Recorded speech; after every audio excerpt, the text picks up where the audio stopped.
Selamat sore, Anda menyaksikan Headline News pukul 16 waktu Indonesia Barat. Pemirsa, polisi memastikan kasus penyebaran video kegiatan Gubernur Basuki Cahayapurnama saat berkunjung ke Pulau Seribu bulan Oktober lalu tetap berlanjut. Buniani sebagai pelapor maupun sebagai terlapor akan diperiksa polisi dalam waktu dekat. Kepastian ini disampaikan Kadif Humas Mabes Polri Irjen Pol Boy Rafli Amar. Menurut Boy Rafli, kasus penyebaran video Basuki Cahayapurnama yang menyulut kemarahan publik saat ini sedang ditangani penyidik Polda Metro Jaya. Buniani sebagai pihak penyebar video akhir Oktober lalu dilaporkan ke Polda Metro Jaya sebagai penyebar fitnah. Hal yang sama juga dilakukan oleh Buniani. Buniani sebagai penyebar video Basuki Cahayapurnama lewat sosial media Facebook dalam sebuah acara talk show mengaku bersalah menghilangkan satu kata dari ucapan Basuki Cahayapurnama.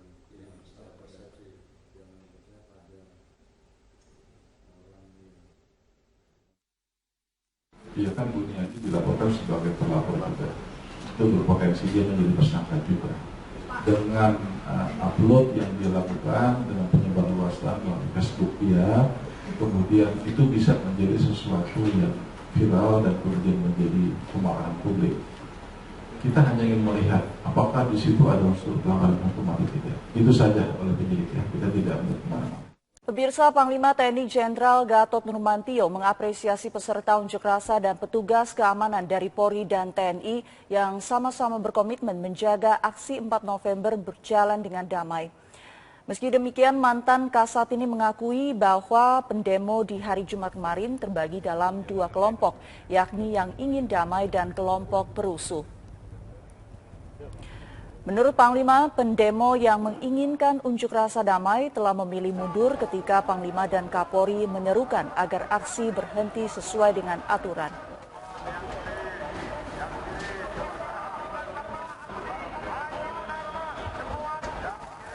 Namun kelompok perusuh yang dicurigai ditunggangi kelompok tertentu memilih bertahan dan memprovokasi petugas keamanan.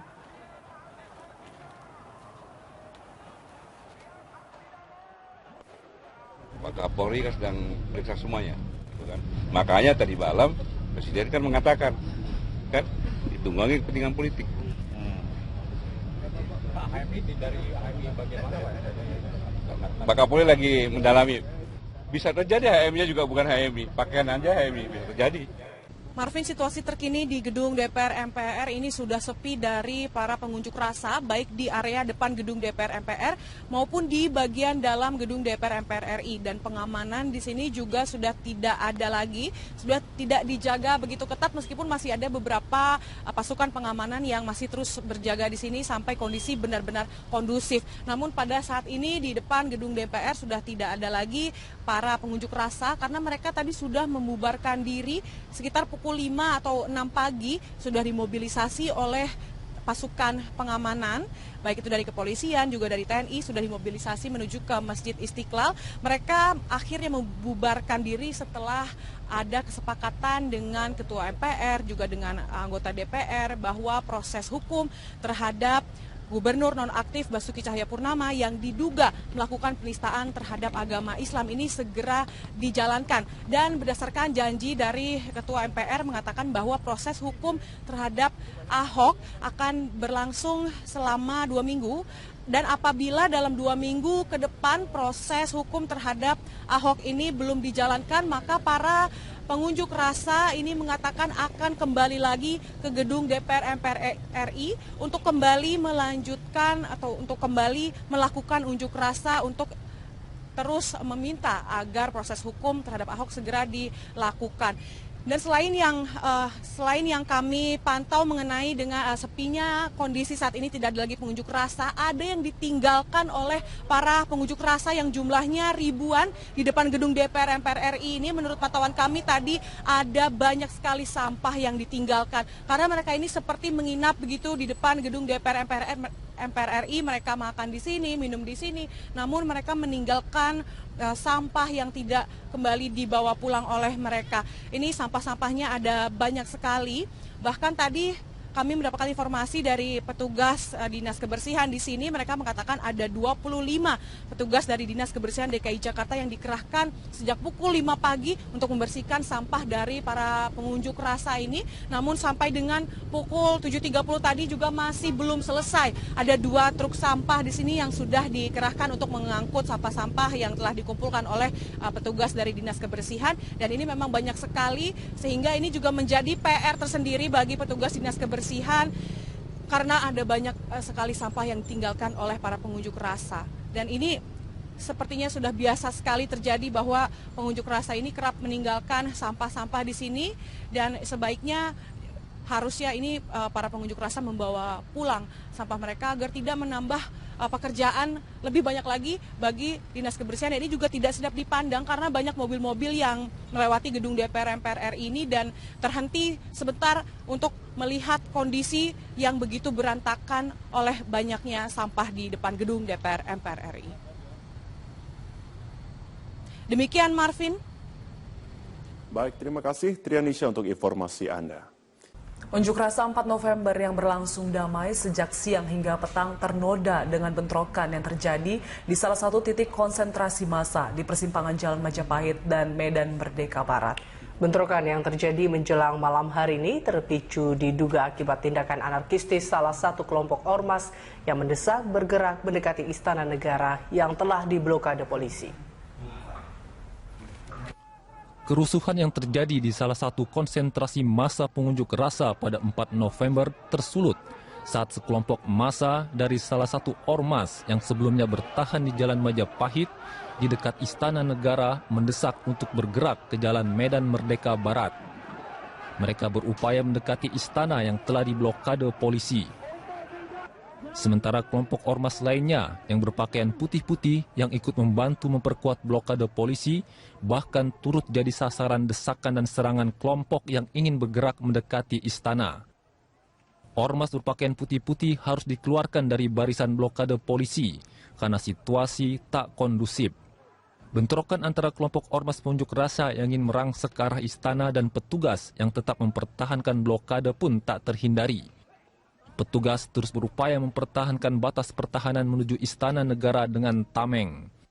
Sekelompok pengunjuk rasa lainnya sempat terpancing akibat tindakan kelompok pengunjuk rasa anarkistis yang membuat aksi demo di titik tersebut menjadi rusuh. Kerusuhan sempat berhasil diredakan petugas selama beberapa saat. Namun apa penyebabnya, bentrok kembali pecah dan tak terbendung. Massa menyerang petugas secara membabi buta. Massa bergerak tak terkendali. Petugas harus melepaskan sejumlah tembakan gas air mata untuk membubarkan kerumunan massa. Bahkan mobil water cannon juga turut dikerahkan untuk mengurai kerumunan massa. Unjuk rasa di sekitar kawasan ini menjadi kacau. Bentrokan bahkan meluas antara kelompok pengunjuk rasa yang sudah terbelah. Ditambah polisi dan TNI yang terus berupaya menjalankan tugas mereka mengamankan objek vital dan jalannya unjuk rasa. Tim Liputan Berita 1 TV Jakarta. Air mata sudah mulai ke arah kami di sini. Mobil polisi depan kami juga mulai dipecahkan oleh massa. Kami berusaha untuk mundur. Tim Berita 1 di sini tetap menginformasikan, namun di sini kami berusaha untuk mundur mengamankan informasi. Ini mobil polisi yang tadi saya jelaskan. Ini mobil polisi yang saya tadi jelaskan. Mobil polisi ini sebenarnya adalah mobil polisi yang membawa suplai makanan dan juga minuman. Namun mobil polisi ini kembali diserang. Sekali lagi mobil ini kembali diserang.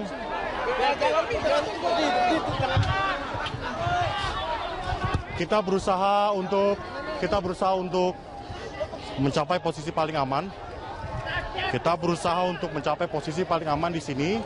Kami terus mengabarkan sejumlah massa masih terus melakukan aksi-aksi mereka.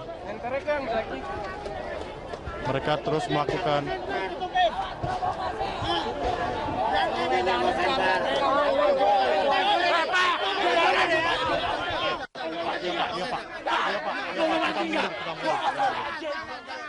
kita mundur di sini ya.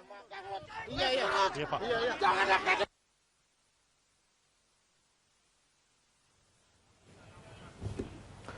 Baik pemirsa, itu adalah suasana terakhir di depan Istana Merdeka Jakarta, di mana aksi damai yang sudah berlangsung sejak tadi pagi hingga sore ini berubah menjadi kericuhan yang berlokasi tepat di depan Istana Merdeka Jakarta. Dan kita akan nanti mencoba kembali menghubungi Aditya Warman, reporter kami yang ada di lapangan, untuk menginformasikan sebenarnya apa yang terjadi di sana dan kemudian apakah pihak keamanan berhasil memukul mundur dan juga membubarkan massa yang masih melakukan aksi unjuk rasa di depan Istana Merdeka.